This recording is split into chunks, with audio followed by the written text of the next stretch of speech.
Christian సోదరులందరికీ హామీ ఇస్తున్నా. గుంటూరు 2 ఎకరాల్లో 10 కోట్ల రూపాయలతో క్రిస్టియన్ భవనం కోసం శాంక్షన్ కూడా ఇచ్చాం. యేసయ్య పుట్టాడని రక్షించవచ్చాడని, యేసయ్య పుట్టాడని రక్షించవచ్చాడని, అందరి కోసం అందరి కోసం అందరి కోసం యేసు పుట్టెను.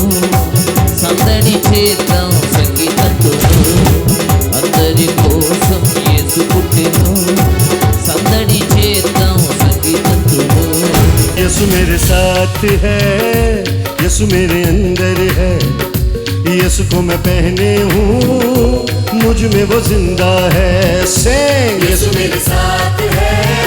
గౌరవనీయులు శ్రీ నారా చంద్రబాబు నాయుడు గారి తరఫున మీ అందరికీ శుభములు శుభాకాంక్షలు తెలియజేస్తున్నాను. హల్లెలూయా హల్లెలూయా.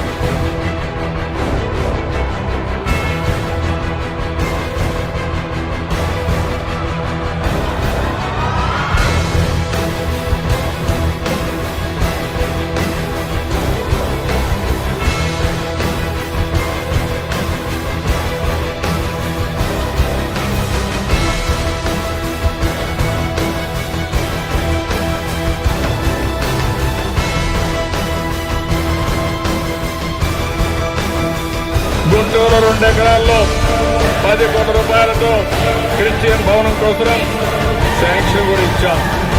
10 కోట్ల రూపాయలతో 2 ఎకరాల స్థలంలో క్రైస్తవ భవనానికి ముఖ్యమంత్రి గారి చేతుల మీదుగా శంకుస్థాపన చేసుకుంటున్నామంటే ఆ భవనం 10 కోట్లే కాదు, మరొక 5 కోట్లు కూడా సమకూర్చి 15 కోట్ల రూపాయలతో ఆ భవనాన్ని నిర్మించుకున్నాం.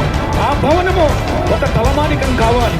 దైవజనులందరూ కూడా అక్కడికి వచ్చి ప్రార్థించడానికి, అక్కడ కూడికలు చేసుకోవడానికి, సెమినార్లు పెట్టుకోవడానికి, వర్క్షాప్స్ పెట్టుకోవడానికి, కాన్ఫరెన్స్ పెట్టుకోవడానికి, మీటింగ్స్ పెట్టుకోవడానికి అది సెంటర్ ఫర్ క్రిస్టియన్ యాక్టివిటీ కాబోతుందని చెప్పేసి మీ అందరికీ ఈ సందర్భంగా నేను తెలియజేస్తున్నా. మంచి ఆర్కిటెక్ట్ తోటి డిజైన్ చేపిస్తున్నాం. ఈ రాష్ట్రంలో నిర్భయంగా నిస్సంకోచంగా రాజ్యాంగపరమైనటువంటి హక్కులు అనుభవిస్తూ సువార్తను ప్రకటించడానికి మా ప్రభుత్వం ఎల్లప్పుడూ కూడా ప్రోత్సాహిస్తుందని చెప్పేసి ఈ సందర్భంగా నేను తెలియజేస్తున్నా.